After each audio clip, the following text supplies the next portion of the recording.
Welcome to Finding Holiness, where we delve into timeless Torah wisdom, revealing the sacred in everyday moments. Join us on a journey to elevate your spirituality and discover holiness in every aspect of life. I'm your host, Rabbi David Kadosh, and together, let's embark on a path of spiritual exploration. I hope you enjoy this next episode. Erev Tov, everyone. I noticed something in my Siddur here that caught my attention, but in the chapter of Tehillim that we recite when we say Tahanunim, Le David Elecha Hashem Nafshi Esa, in the pasuk there, it's Aleph Bet, right? So the pasuk Tet is Tov ve'yashar Adonai, al ken yoreh hatta'im badarech. Hashem is good and upright, and therefore He leads hatta'im badarech. So in my Siddur, it writes here, Hatet bedagesh hazak. There's a dagesh in that tet. Hatta'im, you have to stress the tet. Why is that? Because if you don't stress the tet, it has a different meaning. When you have a tet with the dagesh, it's in reference to the sinners. HaKadosh Baruch Hu is leading the sinners, Rashi says, al derech teshuvah. Badarech, on the derech of teshuvah. That's why He's good. That's why He's good and He's upright. If you don't put the tet, then it means chataim as our sins. And if you don't have the dagesh. So you have to stress the tet with the dagesh. Aken yoreh chataim badarech. And the same word is in the first pasuk of Tehillim. Uvderech chataim lo amad. There, the chataim is not a derech of sins, it's a derech of sinners. And that's why you have to stress the tet. Every dot is important in our liturgy, and certainly here is no difference. Okay, back to Hilchot Lashon Hara, which is also derech chataim without a dot, with a dot. Derech chataim with a dot, the derech of sinners. It's certainly sins. I'll put that aside here. So the Chafetz Chaim goes in a little Haggah here over here. We already stated that a person's reputation cannot be diminished in our eyes just based on the Lashon Hara that a person heard. And they have to extend benefits and not treat him as a Rasha. And he's now going to say that this even applies if the person being spoke about already had his reputation somewhat tarnished. He says, Velo miba'eh, it need not be said in this law that we disregard the Lashon Hara and continue to extend Kaf Zechut, that it applies Hecha de Belav Halishna Bishna, when without the Lashon Hara, Hu Kishan Anashim Yisrael. So if he is compared to any Jew, there's no reason to think otherwise, then for sure, this is what I'm speaking about. Ela afilu im belav hachi. Even without this report, Gam ken nitchazek ba'il adam rasha yidei ma'asav harabim. This guy might have a reputation, a tarnished reputation of being a rasha, and then we still don't accept. That's the chidush. Meaning, if the guy's a regular guy, it's not a chidush to not accept what's being said about him. But even if the guy already has a reputation of being a sketchy type of guy, you don't accept the Lashon Hara and treat him as a rasha.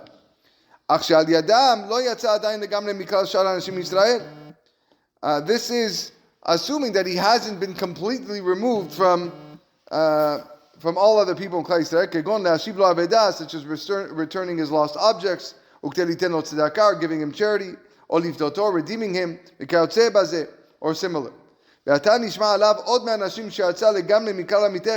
And now we hear people saying Lashon Hara that this person has completely excluded himself from Amitecha, your nation.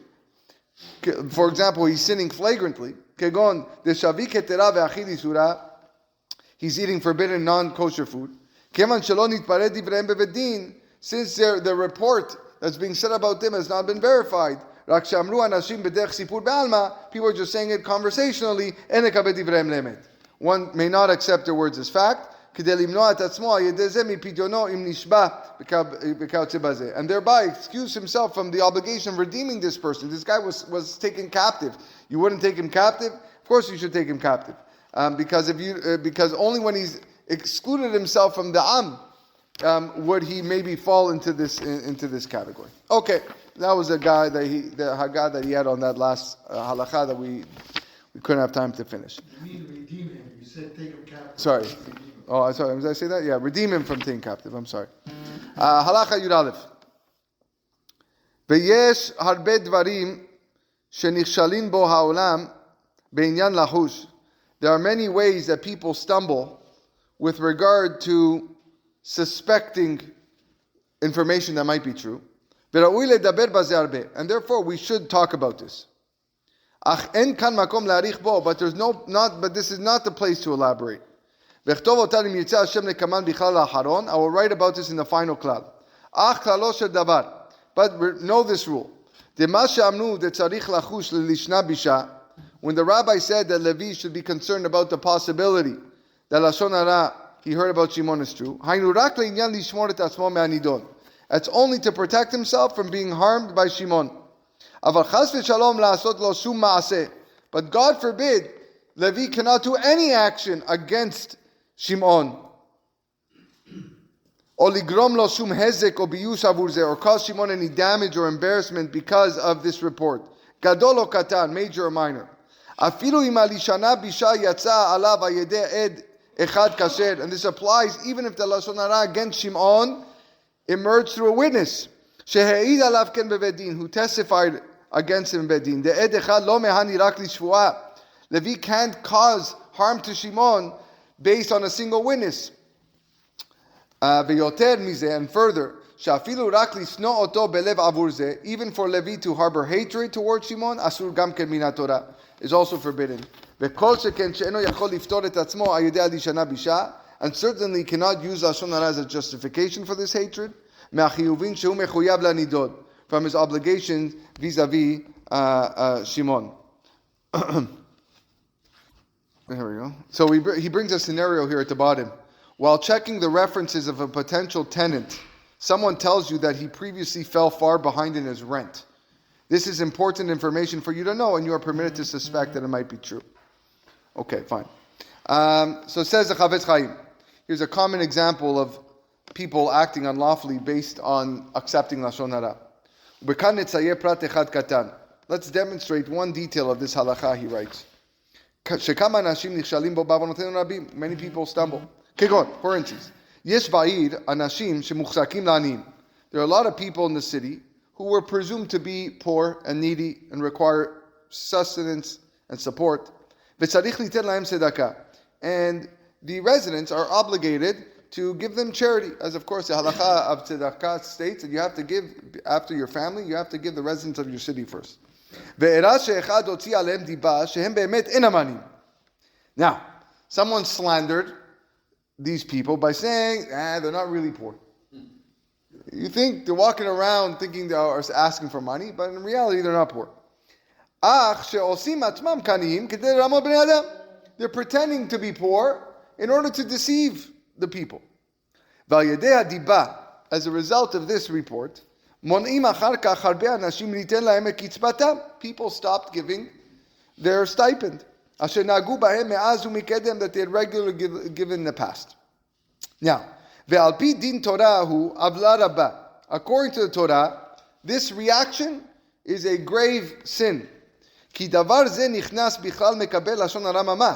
Because this is included in accepting Lashon Hara. If he would have behaved according to the way the Torah wants us to behave, which demands that he may not believe Lashon Hara, he can only suspect that it to be true.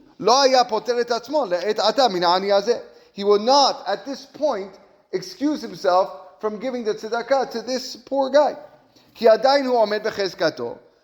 the Lashon Hara, this man still remains, his status remains unchanged. Since he has been established as a poor man for charity, as long as there's no hard evidence to prove contrary, the people of the city still are required to support him. Chachamim go so far to say that the Gemara Baba Batra, If a person comes to us and says, Parnesuni, give me parnasa, give me charity, sustenance, and bodkin hara, we do not examine his background. We give him food. In other words, all these guys that come to collect would have their paper. You don't check that paper. The guy comes to you and says, I need money, right? You give him. Certainly in this case, the person's already been established. People have already, checked into him. People know.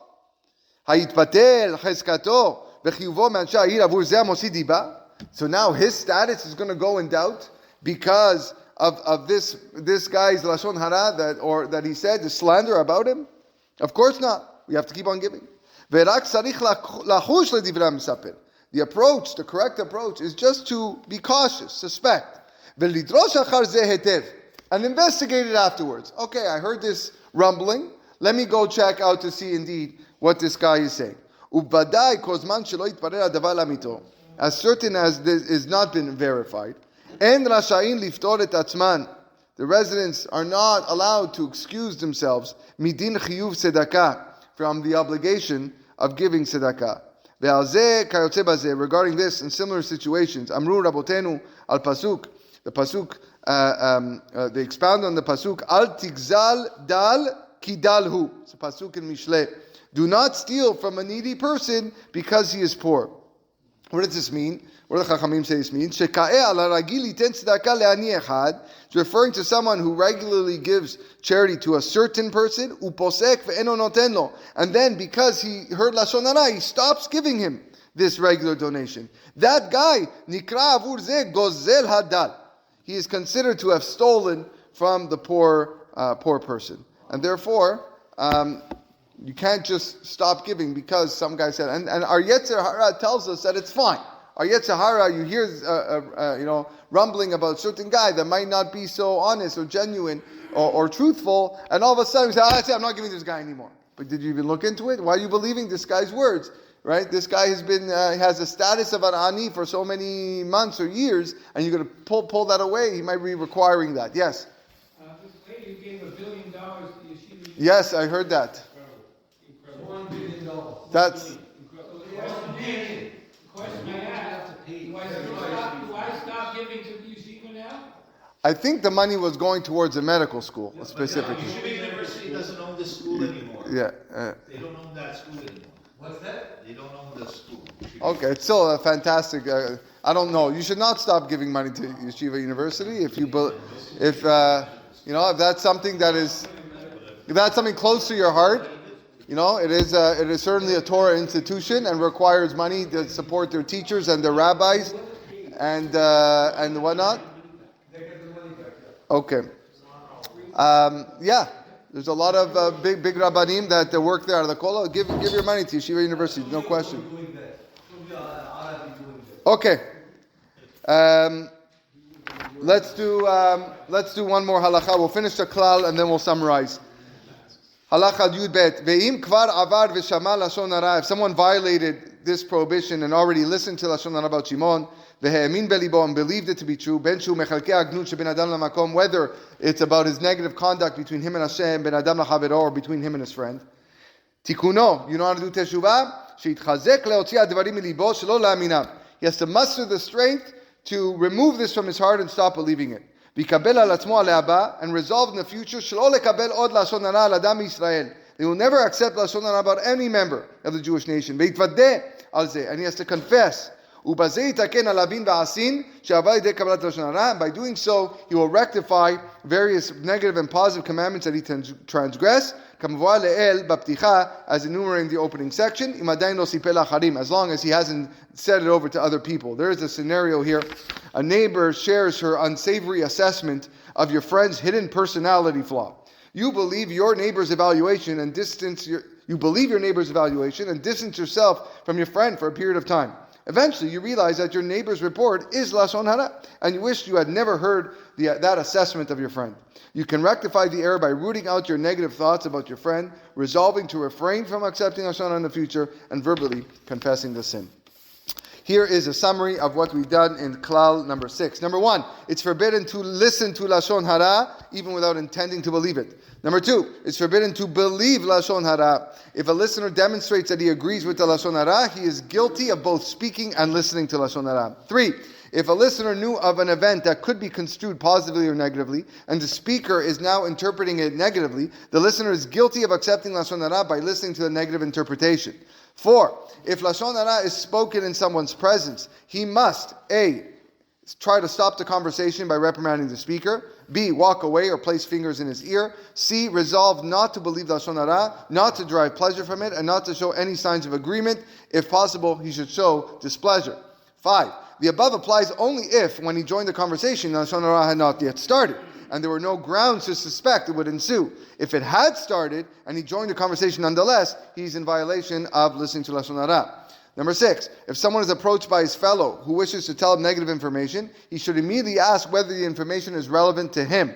Number 7, if while taking part in a conversation it seems that the topic is about to turn towards Lashon Hara, he may continue to listen if A, he believes the topic pertains to protecting his own or someone else's rights or well-being.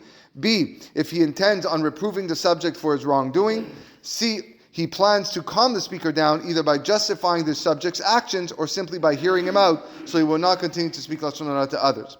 8, although one may listen to negative information under these circumstances, he may not believe the information as fact. He may merely suspect that it might be fact for the sake of effecting to'ilet. He is still obligated to extend to the subject any kindness that Torah obligates, such as charity or a loan. He may not harm him in any way.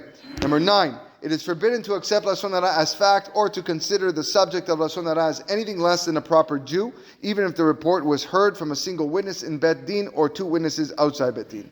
And lastly, number 10, one repents for the sin of Lashon Hara, of listening to Lashon Hara by A, stopping to believe what he heard, B, accepting upon himself not to listen to Lashon Hara again, and C, confessing his transgression. He need not ask forgiveness from the one about whom the Lashon Hara was spoken if no harm was resulted. Okay, we'll stop here.